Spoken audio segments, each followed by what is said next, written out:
जिस पर व्यक्ति का अधिकार नहीं है तो उसे प्राप्त करना तो अनुचित ही है ना? अवश्य ब्राह्मण देवता। लौटा दो उसे जिस पर तुम्हारा कोई अधिकार नहीं। ये सिंहासन जिस पर स्थित हो तुम, उसे उसके वास्तविक अधिकारी के लिए रिक्त कर दो।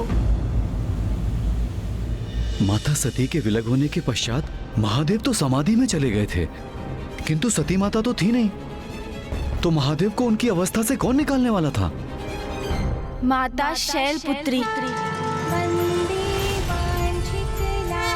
किंतु गुणेश जी, कौन थी ये माता शैलपुत्री? माता शैलपुत्री और कोई नहीं, वो तो स्वयं माँ आदि शक्ति थी, जिन्होंने माता पार्वती अर्थात माता शैलपुत्री के रूप में जन्म लिया। गुणेश जी, माता आदिशक्ति माँ शैलपुत्री का रूप धारण करके कब और कैसे प्रकट हुई, और उनके प्रकट होने के संतराल में क्या क्या हुआ? माता शैलपुत्री का आविर्भाव कैसे हुआ, ये तो मैं आपको विस्तार से बताऊंगा ही महाराज। किंतु संसार में उनके प्रकट होने के पूर्व वही हुआ जो महादेव और माँ आदि शक्ति के एक दूसरे से पृथक रहने पर होता है। सृष्टि पर गंभीर संकट छाना आरंभ हो गया था। संकट? क्या रूप धर के आया ये संकट गुणेश जी? वो संकट था अत्यंत भयंकर असुर वज्रंग।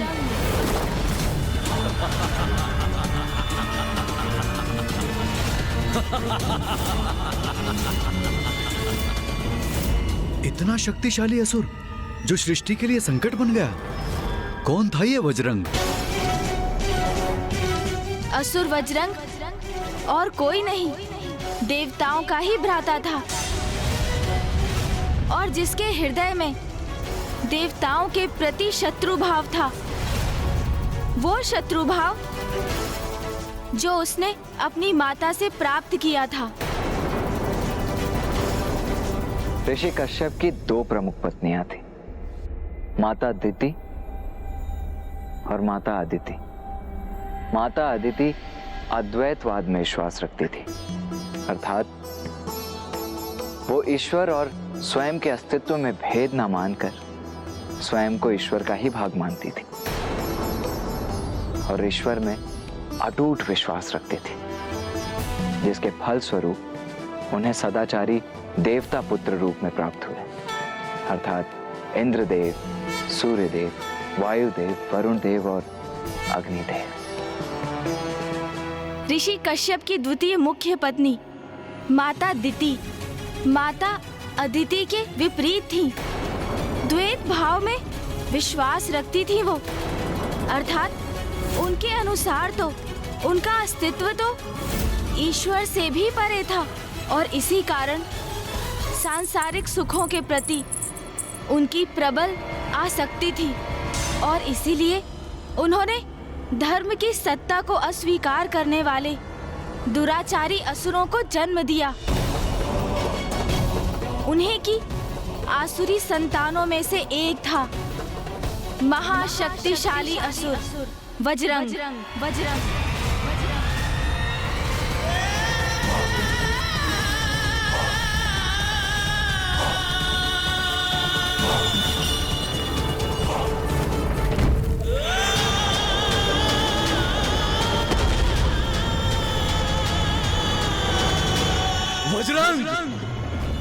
वज्रंग हूं मैं।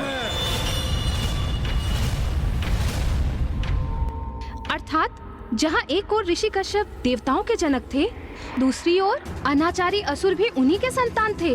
हाँ माता, जहाँ एक ओर माता अदिति ईश्वर के साथ एकात्मता के भाव में लीन थी, वहीं माता दिति सत्ता और शक्ति के लोभ से ग्रसित थी। माता का असंतोष, उनका लोभ, उनके पुत्रों का भी स्वभाव बना, जिसमें प्रमुख था वज्रंग। फिर क्या हुआ? वही जो सदैव होता आ रहा है। वज्रंग ने अपनी योजनाओं को साकार करने के लिए फिर घोर तपस्या की। ओम ब्रह्मदेवाय नमः। ओम ब्रह्मदेवाय नमः। ओम ब्रह्मदेवाय नमः। और फिर ब्रह्मदेव ने उससे प्रसन्न होकर उसे दर्शन दिए। वज्रंग ने वरदान स्वरूप उनसे अमरत्व मांगा, किंतु ब्रह्मदेव ने उसके इस आग्रह को अस्वीकार कर दिया और तब वज्रंग ने वो वरदान मांग लिया जो सृष्टि के लिए अत्यंत ही घातक और विनाशकारी सिद्ध होने वाला था। तो फिर मुझे ये वरदान दीजिए प्रभु कि मैं स्वर्ग पर विजय प्राप्त कर सकूं। तथास्तु। इस वरदान से उसकी शक्ति और साहस में और भी वृद्धि हुई, जिसके साथ उसने स्वर्ग पर आक्रमण कर दिया।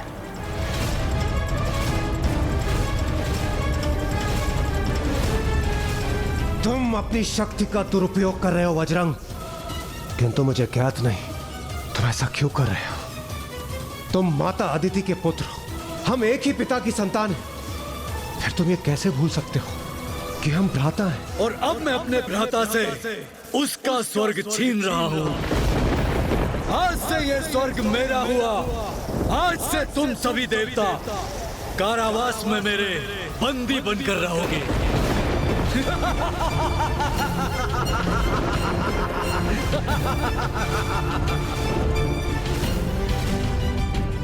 फिर क्या हुआ गुणेश जी? एक पिता ने अपने पुत्र से इस स्थिति में हस्तक्षेप करने का अनुरोध किया। प्रणाम पिताश्री। पुत्र कश्यप, वज्रंग अहंकार के वश में विवेक शून्य हो गया है। उसने अपने भ्राताओं देवताओं को बंदी बना लिया है। मैं चाहता हूं आप उसे समझाएं। ये अनुचित कृत्य करने से उसे रोकिए। उचित है पिताश्री। मैं पुत्र वज्रंग को समझाकर उसका विवेक जागृत करने का प्रयास करूंगा। तो क्या अपने पिता ऋषि कश्यप के समझाने पर वज्रंग उचित अनुचित का भेद समझ सका?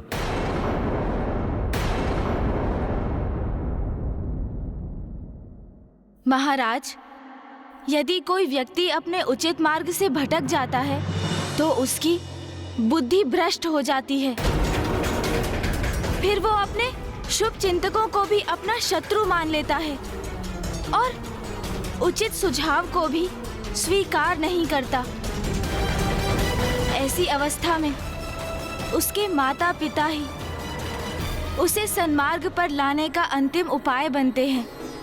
यदि वो व्यक्ति अपने माता पिता के वचनों को गंभीरता से ले, उनके सुझावों को आत्मसात कर ले, तो वो पुनः सन्मार्ग पर आकर अपने भूलों को सुधार सकता है।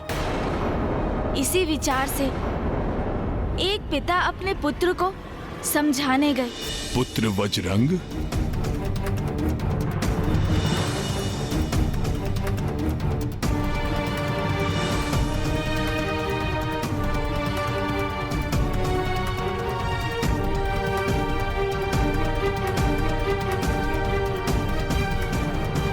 प्रणाम पिताश्री।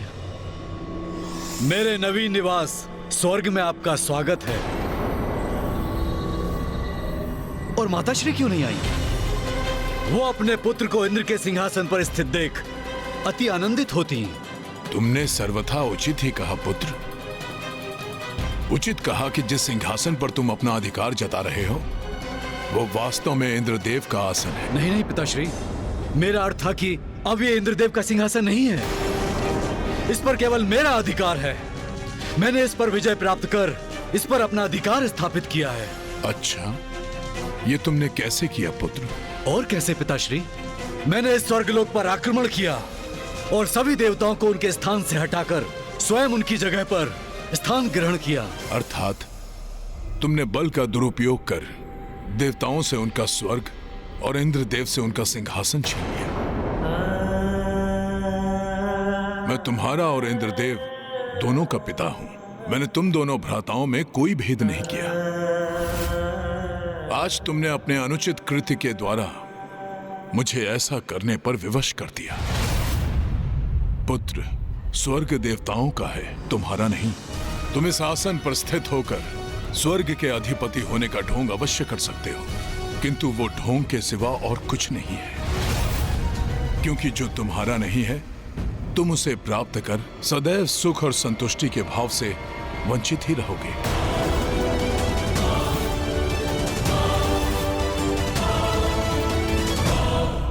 तुम देवी दिति के पुत्र हो, जो कि अत्यंत महत्वाकांक्षी हैं। उन्हें सत्ता प्राप्त करने की प्रबल इच्छा है, किंतु तुम मेरे भी पुत्र हो और मुझे पूर्ण विश्वास है कि तुम्हें जीवन के किसी पड़ाव पर यह ग्लानि अवश्य सताएगी कि तुमने ये सब बलपूर्वक प्राप्त किया जो तुम्हारा था ही नहीं। तुम अधिकारी नहीं थे। अपने भ्राताओं का अधिकार छीनकर उन्हें कारावास में डालने की इस घटना के लिए तुम स्वयं को अवश्य धिक्कारोगे। उस कर्म का कोई औचित्य नहीं है जिसके लिए भविष्य में प्रायश्चित करने के लिए विवश होना पड़े। पिता हूं तुम्हारा, तुम्हें उचित और अनुचित का भेद कराना मेरा कर्तव्य है, किंतु आगे तुम्हें क्या करना है इसका निर्णय तो तुम्हें ही लेना है पुत्र वज्रंग।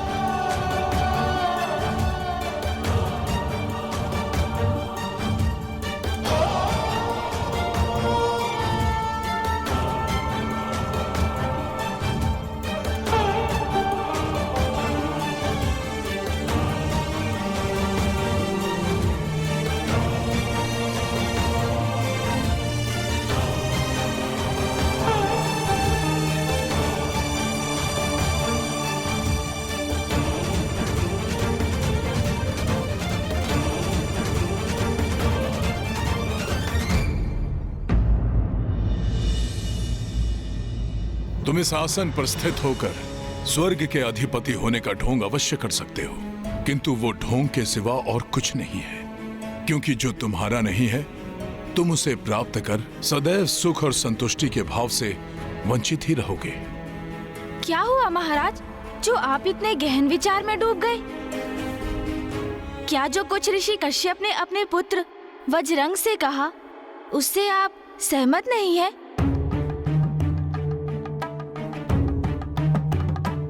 जिस पर व्यक्ति का अधिकार नहीं है, तो उसे प्राप्त करना तो अनुचित ही है ना? अवश्य ब्राह्मण देवता, वो तो सर्वथा अनुचित ही है। किसी और का सिंहासन प्राप्त कर उस पर स्थित होकर स्वयं को राजा घोषित करना अंततः ढोंग ही है। ऋषिवर ने वज्रंग से जो भी कहा वो सर्वथा उचित था। किंतु मुझे विश्वास है वज्रंग ने सिंहासन लौटाया नहीं होगा, क्योंकि अंततः वो असुर ही है और असुर प्रवृत्ति न्यायोचित आचरण कहाँ करने देती है। यदि मन में स्वयं को सुधारने की इच्छा हो, तो एक असुर भी स्वयं को सुधारने में सक्षम हो जाता है। बस आवश्यकता है तो सन्मार्ग पर आने की, उचित कर्म करने की प्रबल इच्छा की। लौटा दो उसे जिस पर तुम्हारा कोई अधिकार नहीं, जो तुमने किसी अन्य से प्राप्त किया है। ये सिंहासन जिस पर स्थित हो तुम, उसे उसके वास्तविक अधिकारी के लिए रिक्त कर दो। ये मुझे इंगित करके आप क्या कह रहे हैं गुणेश जी? महाराज, ये वचन तो ऋषि कश्यप के थे, अपने पुत्र के लिए।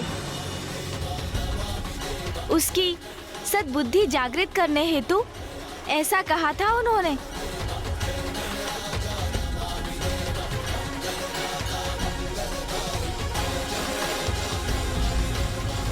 तो जब वज्रंग ने अपने पिता ऋषि कश्यप के कठोर वचन सुने, तो उसे अपनी भूल का आभास हुआ। आइए भ्राताश्री, अपना उचित स्थान ग्रहण कीजिए।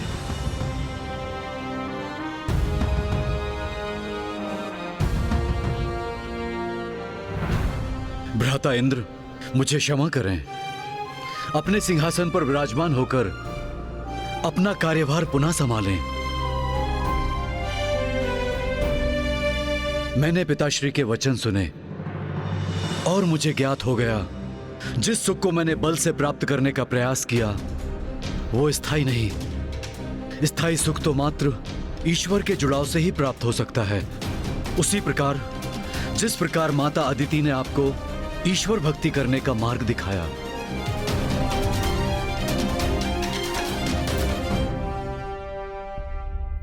बजरंग, तुम हमारे भ्राता हो, इसलिए मैंने तुम्हें क्षमा किया। इसलिए मैं तुमसे अनुरोध करता हूं, तुम यहीं स्वर्गलोक में स्थित होकर मेरी राज्यसभा में मंत्री पद स्वीकार करो। नहीं भ्राता इंद्र, मेरी तो बस अब एक ही धुन है, ईश्वर से जुड़ाव की धुन। ईश्वर की भक्ति में लीन होकर मैं परम सुख और आनंद प्राप्त करना चाहता हूं। और ईश्वर से जुड़ाव का केवल एक ही मार्ग है, तप का मार्ग। इसलिए मैं कठोर तप करने जा रहा हूं। इसलिए अब मुझे आज्ञा दीजिए। मुझे तुम पर गर्व है। वज्रंग पूर्ण रूप से परिवर्तित हो गया। सत्ता के लोभ को त्याग कर तप में लीन हुआ, सदाचारी जीवन जीने लगा। और ये सब इसीलिए हुआ क्योंकि उसने अपने पिता के वचन सुने। वज्रंग के साथ उसकी पत्नी वारंगी भी थी, जो सदा अपने तपस्वी पति की सेवा में लीन रहती थी। तो ऋषि कश्यप वज्रंग से उत्पन्न संकट को निवारण करने में सफल हुए? नहीं महाराज, ऋषि कश्यप तो अपने पुत्र वज्रंग के हृदय परिवर्तन करने में समर्थ थे, किंतु ब्रह्मांड, वो तो अभी भी माता आदि शक्ति के अभाव से जूझ रहा था, क्योंकि उनकी अनुपस्थिति के कारण संसार में दुष्टता का प्रभाव होता है। और इस बार भी ऐसा ही कुछ हुआ। और वो थी वज्रंग की पत्नी वारंगी। अपने पति की भांति निर्मल नहीं हुआ था, अपितु वो सभी सुख पाना चाहती थी जिन्हें वज्रंग त्याग कर आया था।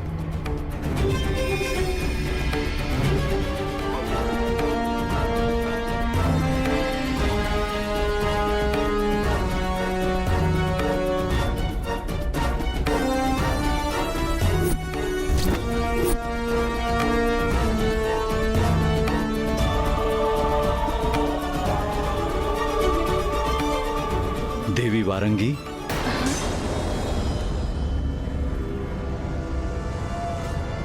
तुम कुशल तो हो ना प्रिय? क्षमा कीजिएगा नाथ, वो निद्रा का प्रभाव छा गया था मुझ पर। आप विश्राम कीजिए ना, मैं आपके पाँव दबा देती हूँ। तुम मेरी कितनी सेवा करती हो, मैं भी तुम्हें कुछ प्रदान कर पाता तो कितना उत्तम होता। वो तो आप अवश्य कर सकते हैं। मुझे जो चाहिए वो आप मुझे दे सकते हैं। तो फिर मांगो वारंगी, क्या चाहिए तुम्हें?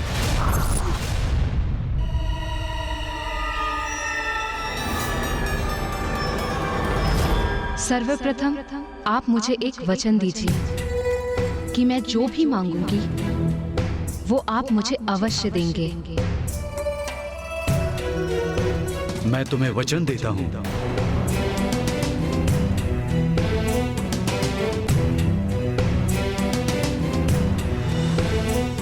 स्वामी, मुझे आपसे एक ऐसा पुत्र चाहिए जो हरि का विरोधी बने और त्रिलोक का विजेता।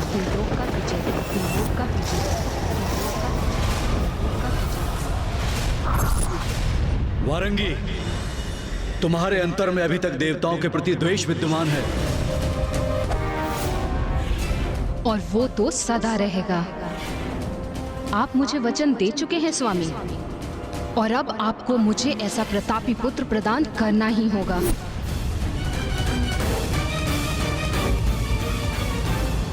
वज्रंग अपनी सभी इच्छाओं को साध कर प्रभु में लीन होकर कठोर तप कर रहा था, किंतु उसकी पत्नी अभी भी देवताओं से घृणा करती थी। तो फिर वज्रंग ने क्या किया? वही जो पूर्व में उसने स्वयं के लिए किया। अब उसने अपनी पत्नी के लिए किया। कठोर तप। ओम ब्रह्मदेवाय नमः। ओम ब्रह्मदेवाय नमः। ओम ब्रह्मदेवाय नमः। और एक बार पुनः ब्रह्मदेव उसके समक्ष प्रकट होने के लिए विवश हो गए। मुझे खेद है ब्रह्मदेव कि अब जो मैं आपसे वरदान मांगने जा रहा हूँ उससे आप कुछ चिंतित अवश्य होंगे, किंतु मुझे यही वरदान चाहिए। मुझे एक ऐसा पुत्र चाहिए जो त्रिलोक विजेता भी हो और हरिद्वेषी भी। पुत्र वज्रंग, ये क्या मांग रहे हैं? ऐसा पुत्र तो संसार के लिए संकट बन जाएगा, सभी को अपार कष्ट देगा। तुम्हें ज्ञात है कि मैं तुम्हें वरदान देने के लिए विवश हूं। मेरी विवशता का अनुचित लाभ मत उठाओ पुत्र। विवश तो मैं भी हूं ब्रह्मदेव, अपनी पत्नी को दिए वचन के कारण। इसलिए आपको तो मुझे यही वरदान देना होगा। तथास्तु। धन्यवाद ब्रह्मदेव। किंतु ब्रह्मदेव के इस वरदान के फल स्वरूप ही सृष्टि पर एक भीषण संकट उत्पन्न होने जा रहा था। इसीलिए अब और भी अधिक महत्वपूर्ण हो गया था माता शैलपुत्री का आविर्भाव, क्योंकि माँ शैलपुत्री की अनुपस्थिति में सृष्टि में सदा ही असंतुलन रहा है, पूर्व में भी और अब भी।